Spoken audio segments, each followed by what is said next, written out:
everybody. This is S. Anthony Thomas. This is the S. Anthony Thomas Show. And this week, my guest is Sandy Ehlers, an old friend of mine, comic from New York, very funny lady, and a wonderful storyteller. You're going to enjoy this show. I enjoyed it, and it was fun to actually catch up with her because she's one of my favorite people. So, I am going to start the show. Are you ready? Of course you are. Let's do it.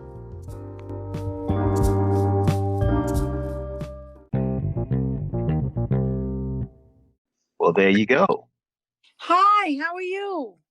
Not bad at all. We're here. I'm so happy to hear it. Little technical snafu earlier, but we're ready to go. We're here. We're ready to go. Okay, can you hear me fine? I can hear you perfectly, and it's so good to hear your voice. Oh, I thank you. I thank you. You know, it's really weird because we met a long time ago. Oh, before we get started, I just want to let everybody know this is a friend of mine, very funny lady named Sandy Ehlers, and a great comic. That's who you're listening to right now. And some of the other people you've heard, guys, have been on the show before, but this is a friend of mine that I wanted to get on the show. And obviously, because you don't recognize her voice, this is her first time on the show. So be nice to my friend as you are to everyone. Yes, behave, because don't make me come there from New York and smack you down. But you know what? You have a great following and your show is wonderful. And thank you for having me on the show tonight. I'm telling you that in advance because you never know what you're going to get with me. So, Actually, I do. They don't. yeah, yes. But yeah, you know what? You're so wonderful and it's so good to hear you. And yeah, it's just been a long time. You're going to tell them how we met, or am I going to tell the story? Well, I'm always here. So Well, you can tell the story.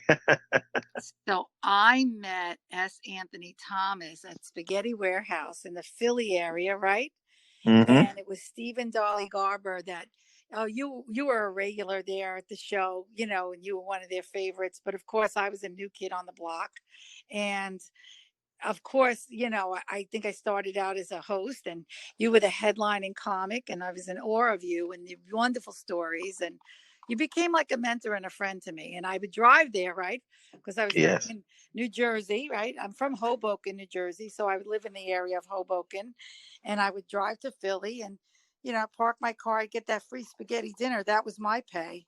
You probably got a check from them, but I got a spaghetti dinner, but that's okay because they believed in me, and so did you, right? Yes, indeed. That was an interesting place because I mean, obviously, it's been 1.5 million years since we were at that place, and obviously, you've played a billion clubs since then. But it was really it was an interesting place for those that are listening. It was a spaghetti. It was a spaghetti warehouse, as Sandy just said. It was a restaurant, and there was a room in the back dedicated to comedy. Right. And we would have private parties, right? Like I did the Red Hat Ladies one day. I didn't do them.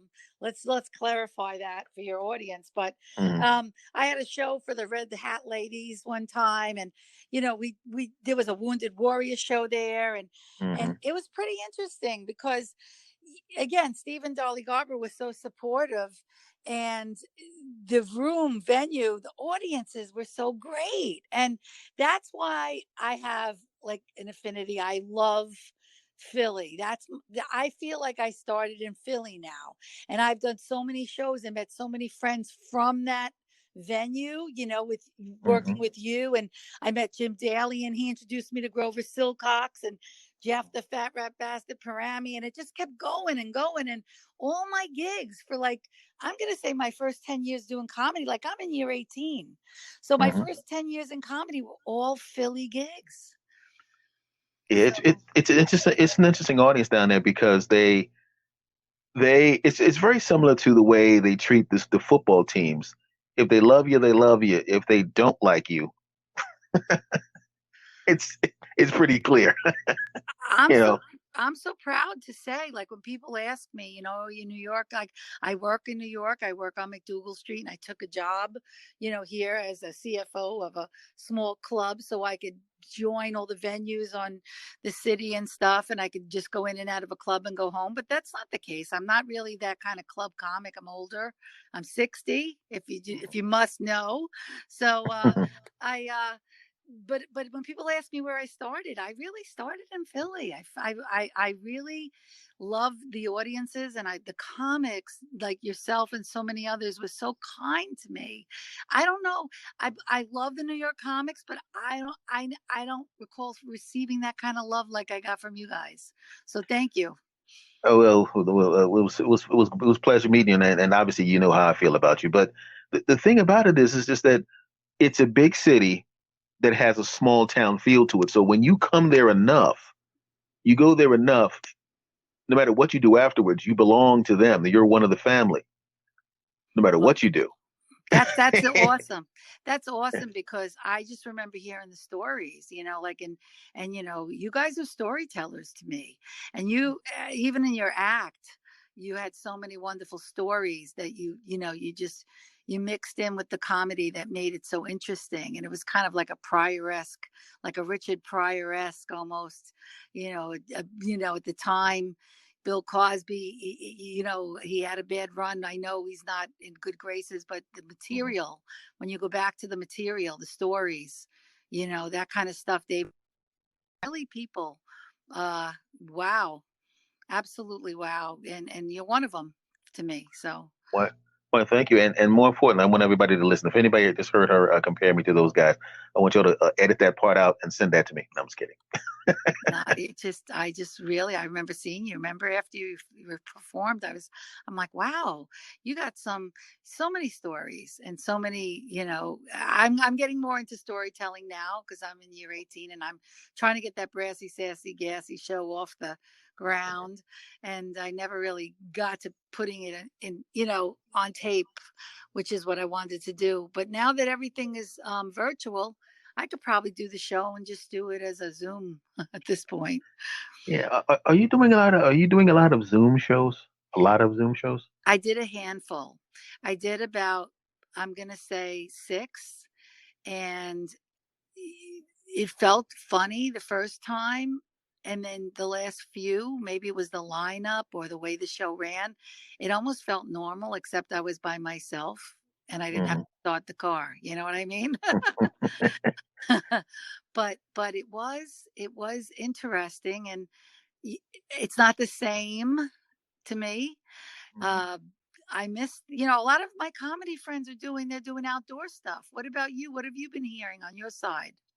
Well, yeah, I've heard people have been doing outdoor stuff, and when I start again, obviously, most likely it's going to have to be outdoor. But the thing about it is it's going to start getting cold soon. Absolutely. So you know, Absolutely. it'd be one of the few. I mean, it'll probably be the first time in history that comedy shows were stopped or canceled because of rain Yep. and snow because you're outside. And I've done outside shows before. I've done tons of those. So that really isn't really anything new. But in after you're at year 18, after a certain amount of time doing stand up, the venue you've been to so many different venues under so many different circumstances that essentially it's just like, look, just hand me a microphone and put me in front of people that are facing me. Yeah. But Yeah. it's amazing how when you go to a gig, it's always something like, let's just imagine that we're not in COVID-19 and we're not in shutdown, right? When you Hmm. go to a gig, there's always something, right, Anthony? Like you Hmm. go in and it's like, oh, we don't have a mic. Oh, we don't have an MC. Oh, the headline is being a prick. Like I cursed. I'm sorry. There's always something though. There's always something that you go in and there's a fire, And now this is like, well, remember when we told you we used now with COVID? It's like, remember we told you you would get at least a roof over your head and a Hmm. meal. Well, you're not going to get that either. Yeah, everything is just kind of downsized because I know that. I mean, you're up in New York, and obviously I'm on the East Coast as well. So we got slammed pretty good, but you guys up there, Oh, geez, Louise. I mean, it's really weird because I've spent a lot of time up there in New York, and obviously I lived in Los Angeles in the '90s, and so it's like watching two of my other homes, that don't look like they used to look. So how bad was it when you were up there? How bad was it?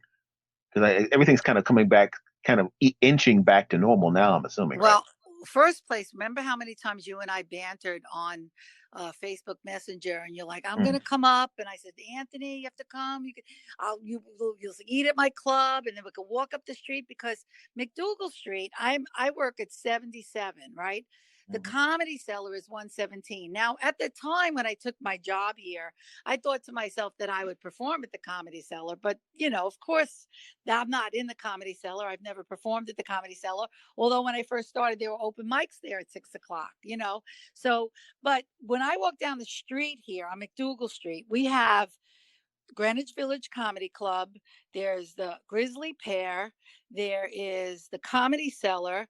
And then they've opened up something around the corner, the Fat Black Pussycat, which is an extension of the Comedy Cellar for the overflow from the Comedy Cellar, which Greenwich Village gets theirs plus the overflow.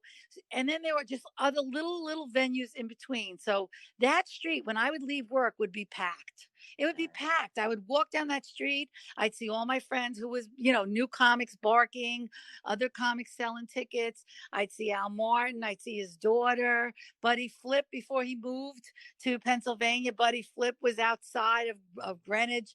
It was like old home week. You walk down the street, and there was a time with the Comedy Cellar, I would pass. I'd see Patrice O'Neill. I'd see Greg Giraldo. I would see. I mean, they're all gone now, but they're gone because they passed away. But I go down that street and it's like life. And now when you walk down the street, there's just not a soul around. There's not a soul. And it's very sad. It's very sad. And because it's so empty, I don't really walk down that street. Mm-hmm. What I do now is I park outside my job. I come upstairs and I work. And then I try to do a Zoom show. I'm doing this morning show from my apartment in the morning just so I could talk to people because I'm so lonely. It's palpable and I need Mm-hmm. to perform. But this street has become so sad for me, Anthony. It's so sad because it's shut down and it just basically stopped everything. And all the life that was in it is not there. Yeah, I mean, when I looked at New York from when I would see it on the news, or I'd look at I'd find maybe a live stream somewhere. I just wanted to see what it looked like. It's like seeing your friend sick. Mm-hmm. It That's what is. that's what it's like. It's like when I visited a friend in the hospital. He wasn't going to die or anything, but he was sick. And it was like, this guy's running around, this, that, and now he's laying in the bed, and I'm like, he's gonna be like this for about another month or so. You visit your friend, and then it's like, ugh, and Yep. it just that's what it looked like to me because I mean, the last time I was in New York, I think it was like 2004, I think it was, Mm-hmm. and it was the old New York that I remember. Like, well, I went to New York originally in the '80s, so it was still stabbing, shooting New York.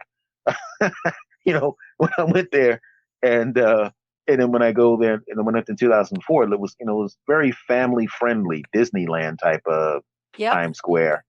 Yep. And is it still like that? Well, I think the shutdowns changed things a lot.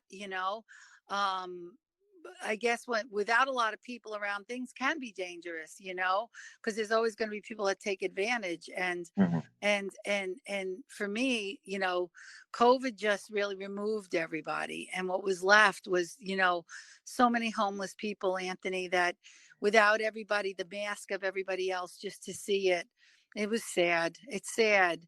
And we would help out, and because of COVID they were dying too, like, so Hmm. everything was, it's just, people were worried, oh, there's protests and there's this, that. New York's always going to have protests. New York's always going to have people always fighting for something in the streets. Since I've worked here, there's always been some kind of protest somewhere. And not that Hmm. this was any different. And I'm not saying it didn't matter, but the protests, I thought, at least brought some livelihood back. But Hmm. and I'm not taking away from, I know wherever sometimes when there's protest, there's crime and there's this and that. But all I'm saying is it was those 2 weeks like after COVID, like we had closed our club on March 15th.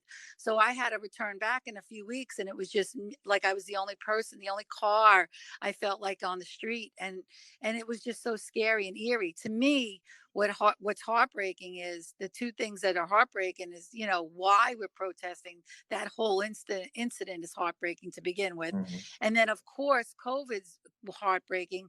And then my comedian friends that have lost their full income. See, I work full time, so I'm privileged and my job needs me. So I've been privileged to be paid, but comedians have lost everything. They've lost their livelihood, they've lost their money, and the city is just, the emptiness is just hard. This city that's so busy. And then someone posted on Facebook, and I thought this was hilarious, not hilarious, but it was kind of ironic. All the people that complained when Times Square turned into Disney. Hmm. It's kind of going back to the way it was. Hmm. So it's like, how do you like me now? Do And you? There you go. You asked for it, you got it. Yeah. yeah, and I don't know what the answer is, but all of it just makes me sad. And I know I post every day about how sad I am. And I'm like one of these people that, I complain about my sister, but if someone called my sister a name, I get mad. So I complain Hmm. about New York, but when someone badges New York, I go after them like they're talking about a Hmm. family member. So who knows? I mean, I hope it comes back, Anthony. A lot of people are fleeing. The really rich can go away. Okay. Hmm. They have privilege, and they have other homes. And the really, really poor are still struggling. And the middle people, I'm in the middle. I feel like I'm squashed on both ends because I can't go anywhere. I'm stuck here. I'm not struggling, but I'm as heartbroken as the people that are. So I don't know, you know it's going to take a while, but I have to believe in the city that I love, like you love, like Philly, and that's where you're from, and that's where your heart Hmm. is. You got to kind of believe in it, and you can't, you just have to, you get up every day and you're like, oh, it's another day, and you try. But I'm all by myself in my office, which I love. I tell my boss, I used to pray for days like this when you'd all Hmm. disappear. Hmm. But now I'm Well, like, a fat girl that's appearing in The Shining, a movie with myself. well, the thing is like Philadelphia number one home, second home is L.A., and my third home was New York. Hmm. So these are all relatives to me. As far obviously, my immediate family would be Philadelphia. My first cousin that I love to death would be L.A., and my second cousin that I love to death would be New York. So these are like, as far as residences are concerned, since I've lived in all three cities, I got love for all three of them. But I need to know about the job you're doing right now. You've referenced it, and I want to know about it. Okay, well, this is a weird scenario that I have. And this is odd because I'm the opposite of everybody I work with and for, but I'm in hospitality, and Hmm. my job in hospitality is usually a controller. And I used to work for country clubs in New Jersey. And what happened was at 43, after being in country clubs, for like 20 years at that point, I said to myself, I wanted to do something more and I wanted to be a comedian. So a friend of mine was doing some work in the city, and I was coming in at night and doing comedy because I had graduated from my comedy class and all that. I was on The View early on, remember? And Hmm. so I got that accolade early on in 2003. So it's around 2005, and a friend called me up and she goes, how would you like to work on McDougal Street? And I knew nothing about the club. I just said, oh my God, McDougal Street, that's where the Comedy Cellar is, that's where the Grizzly Pear is. And there was Boston Comedy Club. You remember, Anthony, there was even more clubs. On a Wednesday Hmm. night, I would do 6 open mics just within a 2 block radius. That So, sounds familiar. you know that, right? So Yeah, I, yeah. so I interviewed for the job, and I come in, and it's this little Italian gun club on McDougal Street. It's a little Italian, and it's not. It's a private club, and it's called Tiro Asenio of New York, and it's, these guys. It's not just Italians. I call it Italians because I'm half Italian, and the ones that annoy me are Italian. But Hmm. but my members are, we do a lot of stuff with NYU. Dr. Fauci is one of our honorary members. Actually, Hmm. he's never used the club, but because, of course, probably because he's not the type to go in the basement, and it's like, it's target practice, basically, like what you would see at the Jersey Jersey Shore or the shore points where you hit the target and they they Hmm. they bring the target up. So we have fine dining, and then after you eat or in between, your courses, because it is 4 courses, you would shoot downstairs at Target. They would put Bin Laden there. When it's somebody's birthday, they put the face of the guy. Like, and listen, I know guns are not popular, but it's strictly a sport. I think they felt like it was founded in 1920. They bought the 3 buildings, and it was supposed to be a hunting and fishing club. That's how it started. But when I'm here and I'm trying to get in the morning through the gates, the Big Onion tours passing, and like, and this is the home of Carmine Gambino. I'm like, no, it's not. No, it's not. And I throw out these little cherry tomatoes out the window. So I'm part of the tour now for the Big Hmm. Onion. But it really is a reputable club with reputable members, and it gets that connotation that, oh, you're Italians. It's absolutely not. And they think I'm like their little Frank Sinatra. They're like, oh, our girl, she's a comedian. So I could do my act for members if I want at the table. I could be myself. And every time I say something snarky, they're like, is that in the act? I'm like, no, it's not, but we could put it in because that would get me fired normally at another Hmm. club. And I'm here 15 years of the 18 years I'm doing comedy. And funny, it was interesting when I first started. I came in for the interview, and my boss, I used to call him Nicky Nuts because he had a glass eye. So of course it looks all very mobster, but it's not. And Nicky Hmm. Nuts turns and says to me, he goes, why do you want to work here? I said, well, I want to be a comedian. I have a budding acting career. Here I was like 43 years old, right? And Hmm. he says, okay, come back. I come back for the second interview. And one of the guys on the board, Mikey, he said, I don't know. We really don't want to hire somebody because he turns to the other guys. He goes, Angelo, he goes, what if she becomes famous? Like, what if she goes on Letterman and then she skyrockets to fame? And then Nikki Nuts turns and says, Mikey, it's not going to happen. I saw her act. She sucks. Yeah, it's like family. Yeah, yeah, it's like family, and it was. And Nikki passed away a couple of Christmases ago, but he was like the butt of my jokes. And I said to myself, I knew they weren't gangsters because he would come in, like I would do a set at Greenwich Village Comedy Club when they first opened, and he would come in and stand in the back, and he loved me talking about him. He Hmm. loved it. And I thought to myself, I don't have a bullet in my head. I'm not in the East River or the Hudson, and you know what, I spoke at his funeral. So I mean, I kind of believe that it is a very decent job, and it's carried me through a lot of things. And of course I loved it because it was right in the middle of the playground. And a very interesting thing when I first started, because I have to work very hard because it's a CFO position. So Hmm. I have to work 50 hours a week before I travel from New Jersey, which I'm a mile from the Lincoln Tunnel, so it's not so bad. But Hmm. on when I would do the open mics, because you would have to do them every night, right, Anthony? That's how we Yeah, started, right? You have to get exactly. out there. I did them all on a Wednesday. I would start at 6 o'clock because I couldn't do it every night. So I Hmm. knew Wednesday was my night. Okay. I would come in on the bus or whatever. 6 o'clock, I was at the Comedy Cellar. 7 o'clock, I was at the Duplex. And that's like doing my set and then watching a few people before me and after, because you can't be rude and run out, right? Seven, Exactly. 7 o'clock, I was at the Duplex. 8 o'clock, I went around to the corner to the Lantern, which was difficult for me because that was a lottery. Okay, so you had to wait to be picked. So I wound up there a couple of hours before I got up to 42nd Street to Gladys Hamburger Harry's. And then the last Oh, one, yeah. yes. Do you remember? Do you Yeah, remember that? yeah, yeah, I do. She's fabulous, is she not? She was so Hmm. supportive. And then I would go up to like 106th Street. So those nights I would come home like I'd be on the last bus, the 1 o'clock bus to go home. And the next day I was like sleeping at my desk. Was this all cabs you were doing bouncing around like that? No, because everything, 5 of the clubs were right here. It was no, Yeah. so then I would go to 42nd Street. Yeah, that was a subway ride, and I didn't mind. Hmm. New York's so safe, so safe. And then I Mhm. lived here for a few years. I lived downtown after 9/11. The apartments were kind of cheap. They were like you could rent something and the first 4 or 5 months rent is free because nobody wanted to live downtown after 9/11. So I got a nice little studio apartment and it was so safe. And all the subways are right down there because that's where the city comes to an end. And I would just be out all the time.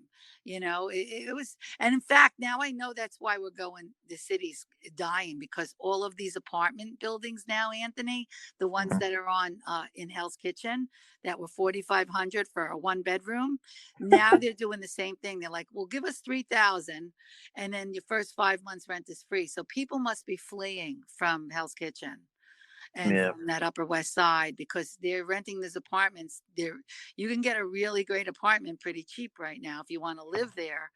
But it's just very sad because when you look out your window, there's nothing to see anymore.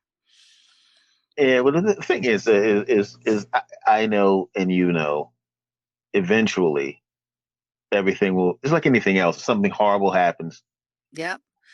But and then you find a way back, and the next thing you know, it's like, oh, you remember COVID 2 years ago?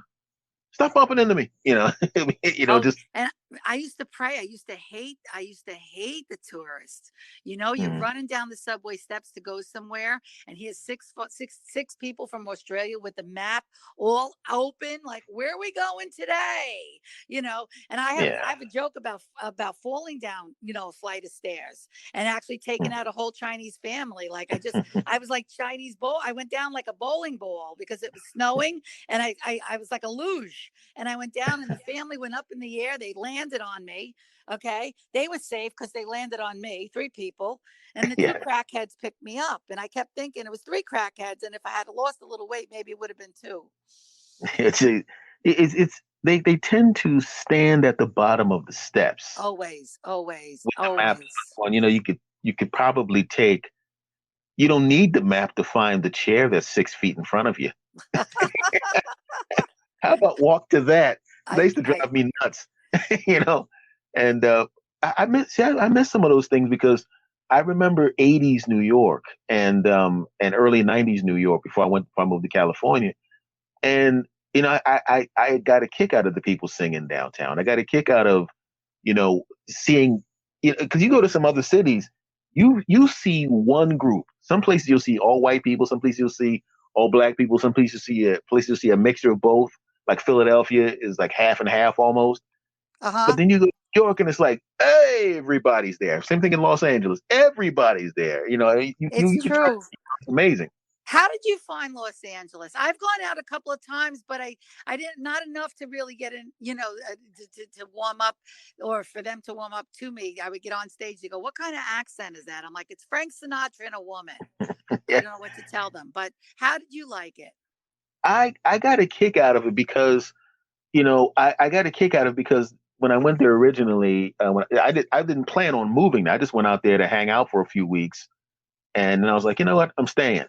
And the only problem I have with Los Angeles, well, now is a whole different story, but because everything's falling apart out there. But it's such a physically big place. It's just really, really big. So it's really hard to bounce from club to club to club to club because they're so far apart. I mean, Uh huh. you can go to the comedy store and you can go to the Laugh Factory down the street. But a lot Right. of times, at the time, they were like, "You shouldn't really be doing the other place." I'm going, "Really? I just left the East Coast, but people got mad at me because I played clubs within 100." I was like, I'm not playing clubs outside of 100 miles. That's stupid. It's too densely packed in the Northeast for you to, for you to I command something agree. like that. But it was interesting. But it's just that I noticed that a lot of the people on stage in New York, Philly, New Jersey, Delaware, Baltimore, when they get on the stage, they love stand up as an art form purely. Right. They love the art form of stand up. They love everything about just picking up the microphone and telling people jokes they've never heard before. When I went to Los Angeles, I saw a bunch of actors and actresses who kind of honed that same 7 or 8 minutes. And they were getting on the stage because essentially they were trying to audition for a sitcom. Right. Uh, So, and I was like, why? It's like, go, you can do what you do in an office. Get the hell, yeah. there are people here that love Yes. stand up. Yes. And you could tell sometimes that when an actress or an actor gets up there and they do comedy, you could Mhm, tell that they're actors and actresses for some reason. I don't know. I know I can, because mhm. the quality of the jokes, and I don't mean it in a demeaning way. It's like their animation is better than their quality of their jokes, and and Yeah.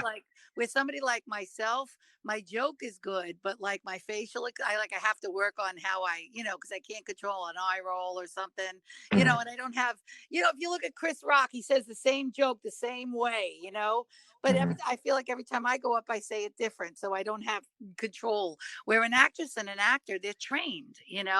mhm, Um, I found it amazing. I was watching some show where they had Rachel Brosnan, the woman that's doing the marvelous Mrs. Maisel, who's an actress, mhm. and she's killing it as this comic. And they asked her, "Did you?"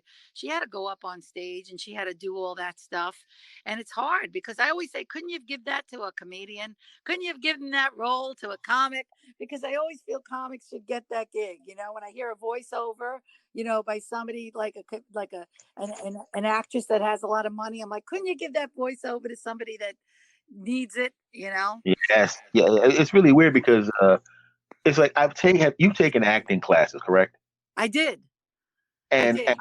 I took these classes and I started to watch the tapes that I of my sets after I took the acting classes, and I could see the influence of the acting classes, and I went, I need to dial that back a little bit because all of a sudden, you're damn near doing Othello up there.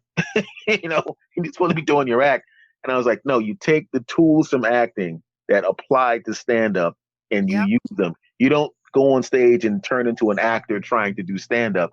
And I caught myself doing that for about a month, and then I watched the tapes and I went, oh hell no, that's not what I came out here for, you know. Yes. Yes. And it's weird.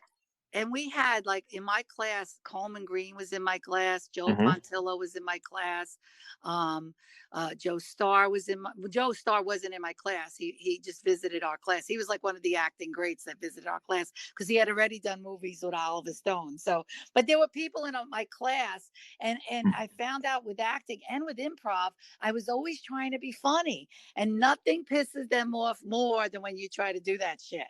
You know, you can't be like in an improv scene. Oops, I farted, which you really didn't. But like they're like, no, we don't stop it. You gotta. It's about the other person. It's about Hmm. giving it to the other person. But in acting, Ellen Karas was in my acting class.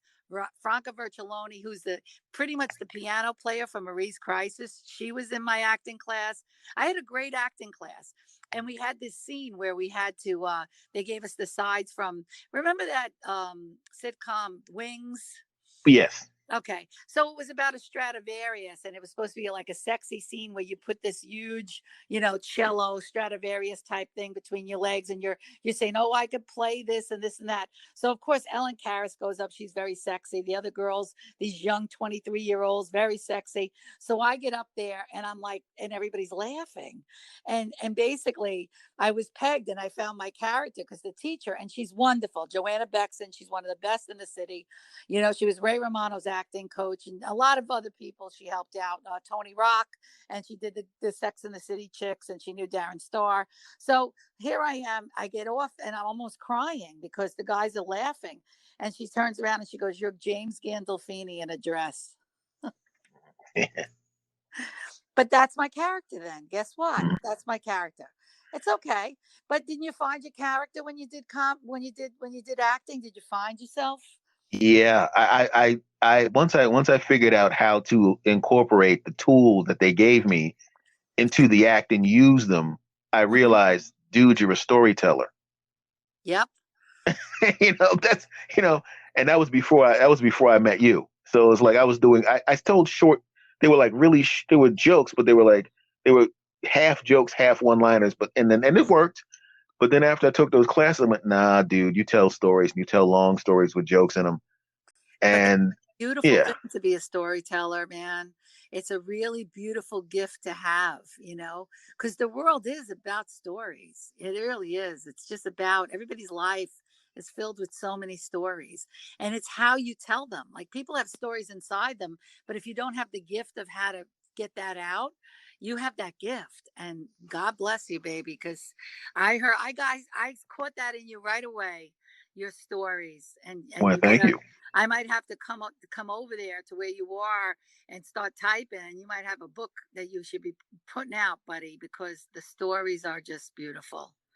You know, the funny thing is, first of all, thank you. But it's what's really weird is what we're doing right now. This is my second podcast. I have my original podcast where I do a lot of that over there, and it's just because when you have a lot, I'm 50. I'm about to turn 52, You're a baby. right? So, right. And the funny thing that's hilarious is people will always say, "Where do all these stories come from?" And I go, "I'm 51 years old." It's like, you know, I haven't, it's, you know what I'm talking about. Once you get past 40, you look back, so many things have happened to you over the course of time that Yep. you literally cannot run out of stories. Well, 11 years has passed since then. So there's 11 years more stuff. Right. And, I just, it's just one of those weird things. And I wanted to ask you this. You talked about when you started doing comedy, but you didn't, I wanted to find out, because I get a kick out of this, because even somebody like you that I know personally, sometimes you just start the friendship and you just enjoy each other, which is what happened. But I Hmm. never found out, which I always want to know, and I have to ask a lot of my old friends about this because I had Big Daddy Graham on the show and I had Grover on the show, and I wanted to find out what they started. I have you now. There had to have been. I mean, what was the thing that made you decide? Because picking up a microphone in front of people, it seems like a small thing to us because we have the gift of doing it and the ability to do it and years of practice. But there has to be something that makes you go, "I'm going to do it," and it takes a lot to pick that microphone up the first time. I mean, what Yes. made you decide to do it? And I have to go back to this, and it sounds like I'm religious, but it's not. That prayer when there's a prayer about called footprints, where they say, Mm-hmm. I was walking, and then all of a sudden my footprints were gone, and Jesus says, "That's when I carried you." Well, Mm-hmm. there's a prayer also that goes, "Gee, I was walking and I was having a hard time, and then I saw that long groove in the sand, and Jesus says, that's when I dragged you, kicking and screaming." Right? Mm-hmm. Well, Yeah. what happened with me was I was always funny. And as a kid, I could recall myself being like that. You know that scene in Gilda Radner when she's in the bedroom and she's all these characters and she's all by Mm-hmm. herself? That was me. But my sister was 15 years older. I never felt like I had a sibling, even though I did have a sister, she was older. So I was always like one of these crazy wild child, with an older parents. My mother was 43 when she had me. And I was always funny. And people would always say to me, "Boy, you missed your calling. You should be a comedian. You should be a comedian. You should be," because I'd always have jokes. I'd always tell things. I was always kind of a little bit of a storyteller, jokey. I always a comedy. I used it for acceptance, And if I was in a situation where I thought I was, at risk, or I thought I wasn't being accepted, I would always try the funny route, to get in. And what happened when I turned around 43, I had one of the best country club controller jobs in the state. Okay. And I was happiest at the peak of my career. I had broken up with my boyfriend a few years ago, but I just was unhappy. And I sat with my friends and I said, "What is it that I'm good at? What is it that I'm good at?" And they all told me I was a great writer. All of them. They said, I've written people's letters. Like I have the book of letters. Like if you would call me up and say, "Guess what? There's a dog barking around the corner, but it's my landlord's nephew's brother's sister's mother, and I want to send a letter, but I gotta be watched." I would write these letters. I would write obituaries. I would write liner notes sometimes for people if they wanted to, we're having shows and stuff. So I was a letter writer. So I go, okay, so I can write. I thought that I could be a writer. And then I turned around and I joined the Gotham Writers Workshop, which was a writing group, and it was in the city. And at the time, I was still working in Jersey. And I said, "You know what? I'm going to do this." And I bought the books to write my own. You could write the story of your life. That was the course. And I'm like, "This is great. I'm going to do this." So I show up in January of 2003, and I'm saying to myself, "I'm going to be a writer." My friends all told me that that's my gift, and I know I'm good. And Mm-hmm. comedy never even circled my brain. But you know what happened? I walked into the wrong class. I walked into stand up comedy 101, but I didn't know I was in stand up comedy, and the teacher was late.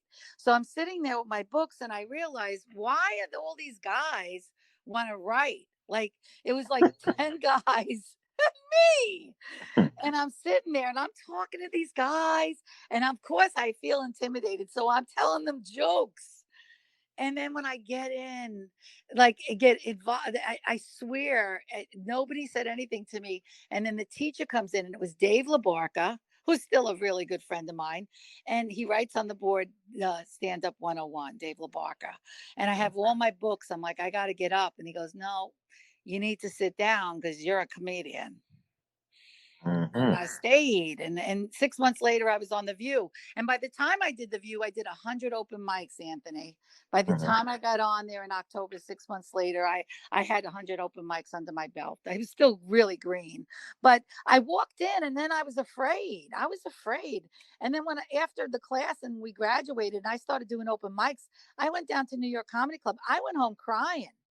I went home crying. I'm like, I can't, this is because everybody's just out there with their shit. Everybody was just out there saying what they felt on the microphone. I'm like, Mm-hmm. you mean this is what you could do? And then guess what happened? I went into perimenopause. I'm like, I'm liking this. I could say whatever I want.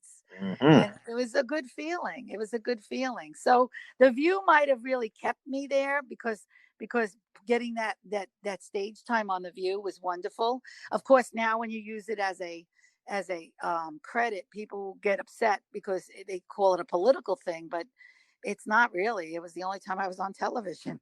How did that come about though? Where did they see you? Is he at one of I the clubs? I entered a contest, and Mhm. and again, did you find that when you found out when you wanted to do that, once you decide to do it, as scary as it is, there are these like little pods of things that just happen in your life that they just lead and it's like you fall into it and fall into it, and the right people are in your group, and then all of a sudden you get the right gigs, or you get the right connections, or you everything you run into that has to do with what your purpose is seems to connect. So what happened with The View was I was sitting in my apartment and they had a contest called Dream Jobs. So they said, "What would your dream job be?" So I wrote to the guy, and he was the producer, and his name was Ernest. I'll never forget him. And he was working on the West Coast at the time. And he was the producer for this segment. And the guys on the East Coast, Joy Behar and them, didn't know he posted this. It was, "What would you like your dream job to be?" So I sent an email and I said, I would like to be a stand-up comic. I work, and I was only doing it 6 months. I said, I work as a CFO, and this is my dream. And I like entertaining people. And I had a story about how I used to watch Johnny Carson, and I would cut the faces out of the Sears wish book of the people, and I taped them on the wall. And then I'd talk, I'd, I'd speak into a brush, a hairbrush. And my mother would yell at me because the paint would come off the wall from the tape. I made my own audiences. I didn't realize what I was doing. But anyway, one thing led to another, and the worm virus. Remember the worm virus in the computer? There Yes, was, yes. well, that hit, and it erased everybody's email that sent to this guy except me and a lady in Pennsylvania. Whoa. So he interviewed her, he interviewed me. Joy wanted the lady in Pennsylvania because Joy felt when she was asked about it, somebody in her group had seen me in New York Comedy Club the night of my graduation show. So I was already doing comedy, kind of. It wouldn't have been something totally different. But Joy was gracious, and she was wonderful, and she was a mentor, and she was so helpful to me. She wasn't overly like huggy kissy type. But Mhm. what she said was the most helpful thing to me. She said, "Listen," she goes, "you're no spring chicken. You don't have time for drama. You just got to keep moving. Just keep moving. Just keep moving. Just keep moving. Go forward like a shark in the water. You don't need to bite anybody, but you got to get to a destination. You got to go from point A to point B. You don't have time. So you just have to really give it your all, and don't get caught up in the drama of everybody else's crap. Just do it. Do it and do it and do it every day." That's good advice for just regular life in general. Yep. Yeah. Yes, She's Yep. She's like, just say yes to everything. Be everywhere. Know everybody. Be kind. You don't, this isn't where you're going to eat and cook right now. Right now, this is, you're going to play and you're going to learn. And for the longest time, It's going to take you. And then I remember I saw a comic. Who was it? I think it was Gaffigan or somebody. And they asked me, how long am I doing comedy? Because you know how you do a stuff. Sometimes you'll do a set in New York, and then next comes Jim Gaffigan. He shows up, right? And he Mhm. happened to see my set. He's like, good set. He goes, how long you doing it? I'm like, 10 years. He goes, oh, you got another 20. And he walked away from me.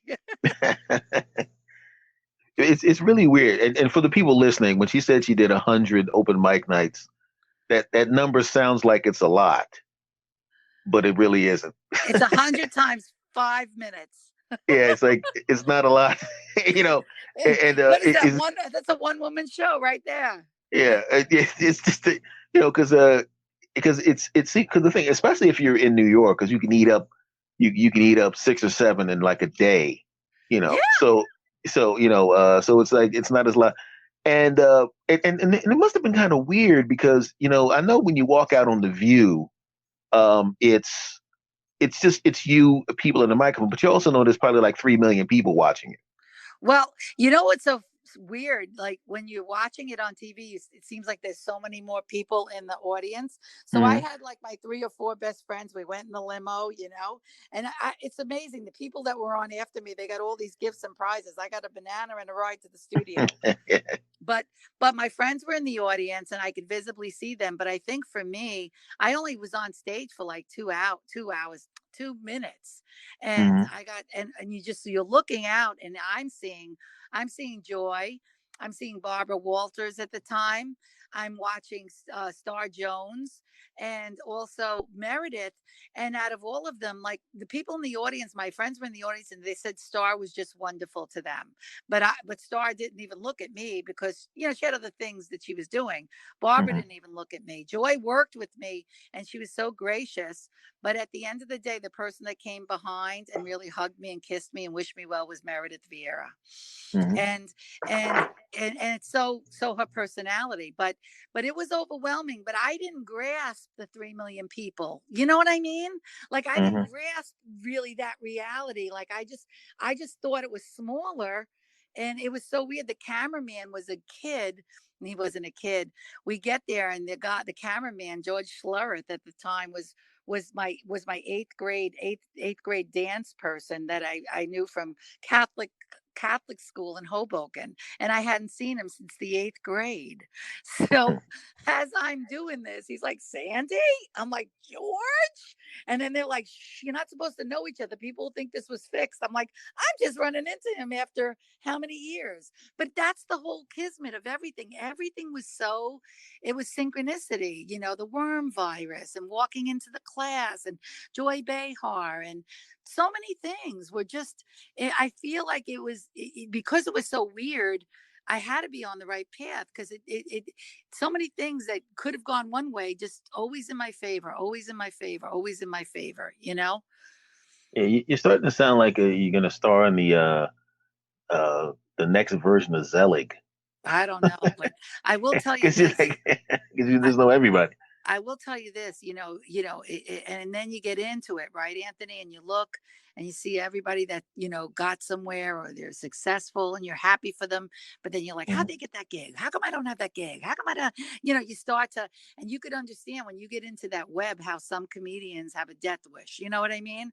Because, Yeah. because you compare yourself and I think the key is you just have to run your own race, man. You have to run your own race. And I think one of the best advice, some of the best advice I've heard was David Brenner. I eventually got to meet David Brenner. When he was coming back to comedy, he Hmm. was at Gotham Comedy Club. And after his set, he talked to us for a long time. But when he was interviewed in a radio show, they asked him about comedy. And they said, what do you think makes a good comedian? And he was the king of observational comedy. Jerry Hmm. Seinfeld does it, but David Brenner invented it, right? Hmm. So Yeah. David Brenner says the 3 T's. And they asked him, what's the 3 T's? He said, it's timing, tenacity, and talent. And he said, yeah, you have to have the talent, okay? But then you have to have talent. If you don't have talent, you forget it. Okay. And then you got to have tenacity, and you have to understand that you got to stay with it. And it's not, the timing of your success is not what you have in your mind, isn't the time of the way the universe is going to revolve. And then, Mhm. the timing, when the timing is right and you have the talent and you had the tenacity, success is a guarantee. It's So it. Yeah. that's what I got from him, but he was gracious. What a gracious, what to see him in action, you know. So we Yeah. were very lucky. He's We, he's a big deal. Yeah. and And from Philadelphia, also, by the way. loved his hometown, right? And when he Hmm. spoke, you knew he spoke. He was a Philly guy. He was a Philly guy, and and just and again, stories. When he came back to comedy, and then he got sick and he passed away. But when he came back, he he had a lot of stories. But I have a funny David Brenner story. I know I'm going on and on. I don't know how long your show is, and I feel bad. When I was working in hospitality, I worked for the guy that run the ferries, Arthur Imperator, in the Weehawken area, was a mile from where I was born and raised. And I was working. I used to work at the marina, as a bookkeeper. And at night, the Lady Windridge, which was a yacht that came up from Florida, was having a party, and it was a very VIP party, and it was Paul Sorvino was having it was an asthma foundation because his son had asthma, and they had all these people, like, on this yacht. So I was serving drinks, and David Brenner was a guest on the yacht with his wife at the time, and his son Cole was just a baby. And he came up to me and says, my son would like to go into the cap by where the boat is steered. Can you take him? And I took David Brenner's son over to the captain, and and David Brenner thanked me and he tipped me, and he was wonderful, and Keith Hernandez was on there. And then you're going around the the Statue of Liberty, and here's Paul Sorvino singing opera on the, and I'm standing there with the glasses. I'm like, oh my god, and all these VIP people. So it's funny to see David Brenner later in life, when I had served him. I even knew what he drank. I didn't even have a chance to bring it up because I didn't think he'd remember. But imagine. So it just keeps coming around. And it's really weird because it's like he's one of those other guys. I used to watch when I was. This is before I even started even thinking about doing comedy. I was just a kid, and I started thinking about it. 'Cause I started at 17, and I used to watch. He was one of the guys I watched, like obviously the big ones, Pryor, Carlin, Cosby, those kind of guys. But the other group was Jay Leno and David Brenner. Okay. And he would do, you want to hear something weird, Yeah. he's going with it, And I was watching this guy, and I'm sitting there going, this guy is as good as anybody. And Yeah. even though he was a big deal, and he was a big deal. I mean, he hosted the Tonight Show, did 85,000 different spots, and da da da da. Almost had a sitcom called Snip back in the '70s. Um, and I'm sitting there, and he's one of those, and it's not like he can complain because he was a millionaire. I mean, he sold tickets, and everybody know who he was. But it's like I look at him, and I look at him now, and I'm like, he was Ray Romano before Ray Romano was Ray Romano. Absolutely. You know? Absolutely. And he, like when I saw him at Gotham, he was telling a lot of stories about when he grew up, and stuff. And the stories about, his father, and they were like, because that was a very tough area, right? Tough neighborhood. Like me, I lived Yeah. in Hoboken when it was tough. And Mhm. he opened for Toady Fields, and he was telling a story about how she loved him. She was talking about him on the Tonight Show. And one time he was doing a road gig, and he saw her on TV promoting him, and it was one of these news reports that said she had passed away. And he said, I remember I just put my head down and I cried, for Toady Fields, because that was the person he opened for. And I know Mhm. you say you love Leno. I got to see Leno when I went out to LA at the Comedy and Magic store. And this show, it was, of course, I forgot the guy's name. Oh my God, I shouldn't forget his name because he's fabulous. He's a great comedian. He opened up, and he was Leno's writer. I don't know. Jimmy Broken. Jimmy Brogan was fabulous. I love Mhm. Jimmy Brogan. Okay. I got to see Jimmy Brogan, and then I got to see Arsenio Hall, who did a spot, and then was like an hour of Jay Leno. And Jay Leno was another fabulous. He had a story about how he used to open for Sting in Atlantic City, and he had his mother and father in the elevator, and he says, "I'm opening for Sting." And the mother's like, "What's a sting? What's a sting? What is a sting? Well, tell me what a sting is." It's just a it's just it's I remember because if you get an opportunity to he's one of those guys, Jay Leno. He's one of those middle generation comics. And what I mean by that is he references Richard Pryor by calling him Richie Pryor, Yep. right? But he also but obviously as the Tonight Show host and in the 80s, everybody looked at Jay Leno as the workhorse comic. Yep. The guy that worked every place. And I would really watch him. I would watch him take bits because he would do bits on Merv Griffin, and he'd hone them, and then he eventually his last stop was always going to be Letterman. That's what he would always. That was his last stop. Yep. And I watched how he put material together, and I'm sitting there watching him, going, "Oh, so basically everything that doesn't move the story along, yank it out." Yep. That's what I learned from it. Like if you're saying something that is not specifically designed to move the joke along or has nothing to do with the joke itself, get it out. Yep. And that was one of the most valuable lessons I learned from somebody I've never met. No, yeah, you're right. It's about cutting stuff short so you could get more jokes in for the Mm-hmm. amount of time that you're on stage. Because let's face it, when you get a Tonight Show gig, right, it was 5 minutes. You had to get enough in there, right? So, Oh yeah, yeah. When you're working for us, my first time I did national television, when they say they want 5 minutes, they're not kidding. You know what I mean? yep, It's like you they are. you can't run. Don't be running no light, right? You know Yeah, what? they. But when there was problems with, like, when there were issues with Jay Leno, when they had that, big debacle with the late night and the late night wars, Hmm. in my heart of hearts, I just knew out of everybody involved, because remember, Conan was a writer. Okay, he Hmm. was in the writers' room, and Letterman, he worked hard, but he was Johnny's boy. Johnny took care of him. You know what I mean? Hmm. So yeah, he could have been pegged for it. And you take a guy like David Brenner, he would have been a shoe in. He was the most guest on Johnny's show. Hmm. Also Gary Shandling. There were a lot of people. And what about Joan? Joan, he loved Joan Rivers, right? Hmm.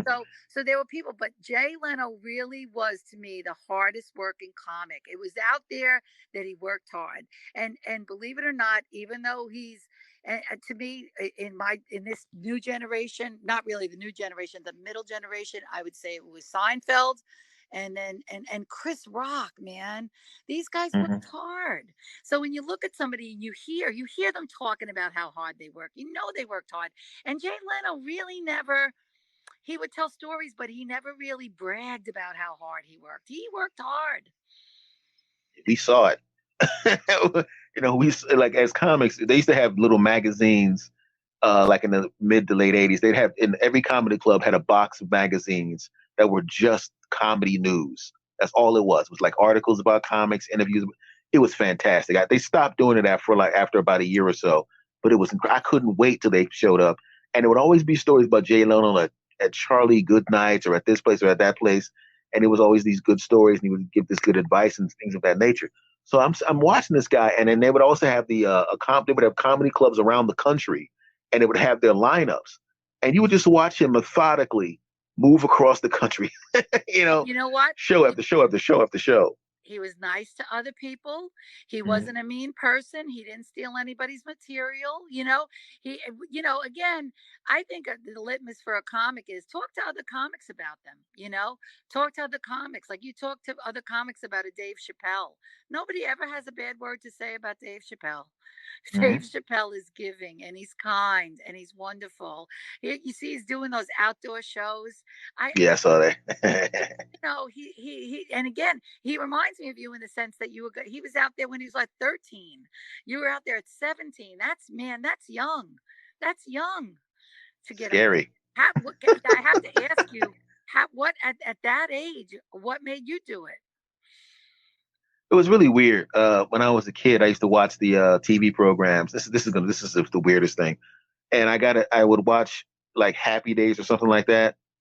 And I was always fascinated by if Ralph Mouth wasn't on the show, what was Right. he actually doing? That's what I thought as a kid. So I'm gonna take out a recorder and I would do what I thought Ralph Mouth was doing when he wasn't on the show. Get out.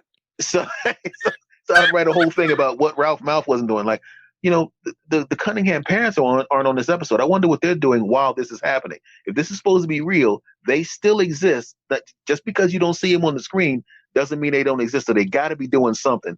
So I would do little sketches into a recorder about that, and then Really? yeah, and then all the voices and the sound effects because my grandfather used to play old radio dramas for me. And I thought it was fascinating. And then I started noticing dudes on TV programs that were telling jokes, and I went, whoa, whoa, whoa, whoa, that's a job. I could do what I'm doing right now in front of people, Wow. And I was too young at that point, but 3 or 4, like 5 years later, I was 17, and I called up the Comedy Works at 126 Chestnut in Philly, guy named Tony Molina, and I go, hi, what's going on? Say, I want to do comedy. Okay, so you sign up at this, that, and the other. I said, uh, how old you got to be? He goes, are you old enough to stand up and hold the microphone by yourself? And I'm like, yeah. He goes, you're old enough. Wow. See you Wednesday. And you showed up. I showed up. Were I you had even number driving? How did you get there? Subway. I love it. uh, January 8th, 1986. And I was number 16. Oh my God. And I And would they went, I would assume that you've worked that club many times since.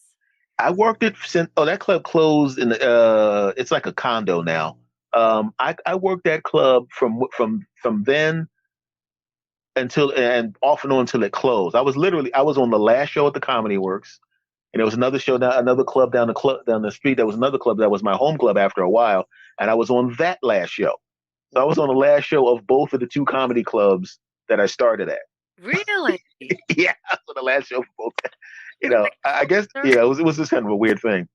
Wow. But that's a long time. I mean, look at all the years you're in it now, Really, Yeah. you're like, yeah, not 40, you're not 57, but 35 years. Come on. Hmm. Yeah, Woo! as I said, in That's January double to be my there. time, baby. Yeah, the funny thing about it is that that's what I was saying to somebody the other day. I said if somebody was born the day I started doing comedy, they're almost old enough to run for president. Yeah. Someone born that day. Wow. Wow, that's a pretty interesting. Yeah, it's just we don't know like why. I mean, I've studied different comics. Like my guy was Johnny Carson, and I just Hmm. grew up with him. And when he left in I think it was 91 or 92, I remember watching with my mother and crying because he was like a family friend at this point. Every night. And I would stay up even as a child. My mother would note Sandy's isn't coming in. She was watching Johnny Carson, and the teachers probably thinking, "What kind of mother does this girl have?" But it was comedy and it was funny and she loved to laugh, so that's what we did. I always think, she died in 96. She would be so proud because she really loved comedy. That was Hmm. her thing. She just loved to laugh. Because back then, who knows what they went through? You know what I mean? When we think about it now, their lives were a little harder than we have. But Hmm. but I liked Johnny Carson, and I had a tape of him. Somebody had interviewed him about comedy, and he said, not all comedians have sad lives. Some people come from really good homes. Some comedians, there are people like himself and Steve Martin. They started as magicians. And then I heard the story. I was with Grover Silcox because I did his show. I know you're a friend of Grover's.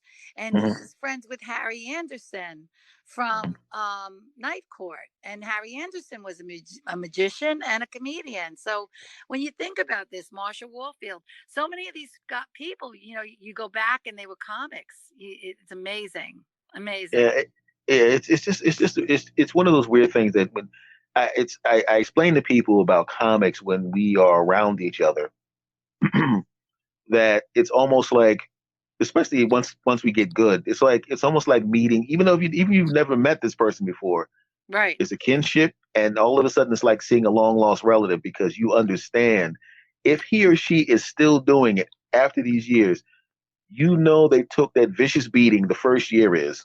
Yep. Yeah. It's like, yeah, first year is like getting hazed. And You know what I and mean?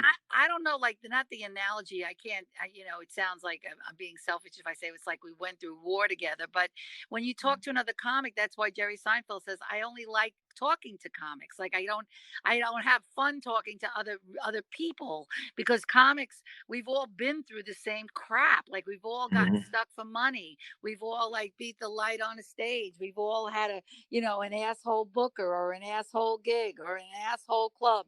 We've all had like it's happened to us every single time. We've run out of gas on our way to a gig. We were late for an MC spot. It happens. It just happens. Everybody, it's like this whole trench of war that we were in. The crazy person, like in the audience, the person that you had to get bounced, the people that you thought were going to beat you up after the gig. I did a gig with Jeff, the fat rap bastard Parami, who Hmm. I have to tell you, I lost him during this time, not from COVID, but Jeff was the comedian here at my club for cigar nights. And that's how I Ah. met Jeffrey. And this was such a tough crowd that they only would like Jeffrey, Hmm. they would never liked any other comedian. So he would come here, he'd try to bring other comedians, and they would boo the other comedians. They only loved Jeffrey. So Jeff, they told him, take Sandra on the road with you. And he's like, do I have to? And he's like, is it an offer I can't refuse? It's our girl, take our girl. And then he got to like me, and then he helped me, and he became a brother and a friend. So Jeff, I remember we did one gig, and Jeff wasn't really like if someone heckled him, he's like, come on, buddy, shut the F up. He wasn't really, he would never say half the things that comedians say when they get heckled. You know how mean they could be when you get heckled. But he Hmm. wasn't. So this guy was like coming after him, and he's like, Sandy, start the car. And I'm like running. Like, I mean, physically, I thought we were going to get beat up. Okay. So we've had those gigs, we've had Yeah. them, and it's always been like, it's very interesting. It's very, very interesting. I remember one time a spaghetti warehouse gig, somebody let a dog in, a wild dog got in the front door and just like Grace almost bit me. And I'm like, oh, what happened? And Steve's yelling at Dolly, get the door, get the door. And I'm like, get the spaghetti. The dog's eating the spaghetti. And I'm like, oh, what happened? But it was amazing. It was amazing. All those things, all those incidents, every single one, all the nightmarish gigs, the hell gigs, that forms you and it makes you strong. Damn right. It's Now. just you build up, you get like snake skin. And I kid around, I go, I hope I get a belt and shoes out of this shit, because I really feel like I'm getting beat up. Yeah. Now, we have come to the end of our episode, my friend. Uh, uh do me a favor. If you want to plug something, plug it. okay. Want to let them know something, let them know. Because I'm going to link to your website anyway in the notes. But All righty. Well, yeah. Obviously, I'm on Facebook and I'm on Instagram, and I'll give you, that I could give you that information. It's Sandy Ehlers Comic, SandyEhlers Comic, and that is my Instagram handle. And on Facebook, you could simply find me as Sandy Ehlers, which is SandyEhlers. I have some cool things on YouTube. I have the menopause song, which I play the cups. I have my act is there as well. And if you become my Facebook friend through this podcast, I do an 8:30 morning show called Sandy Talk, Monday through Friday, 8:30 a.m. So, yeah. and I'm working on the one woman show. At some point we'll do it. At some point you're going to come to the city, and we're going to revive our acts out there on the stages of New York, Anthony. Yes, indeed. And then I want to say two things. One, it was good talking to you again because we had like I said we had uh, I guess you could say talk via Facebook if you can call it that. But it was great to hear your voice again, actually talking directly to me instead of just watching your videos and things of that nature. It was great talking to you again. Well, ditto, my fabulous funny friend. It's like I feel like I'm still talking to you in Spaghetti Warehouse, like no time has lapsed, but yet it's been many years. You're still one of my favorites, and I thank you for having me on your show tonight. And thank you for coming. I'll talk to you later, dog. Thank you. You got it, babe. Take care. Bye Take bye. care. Bye bye.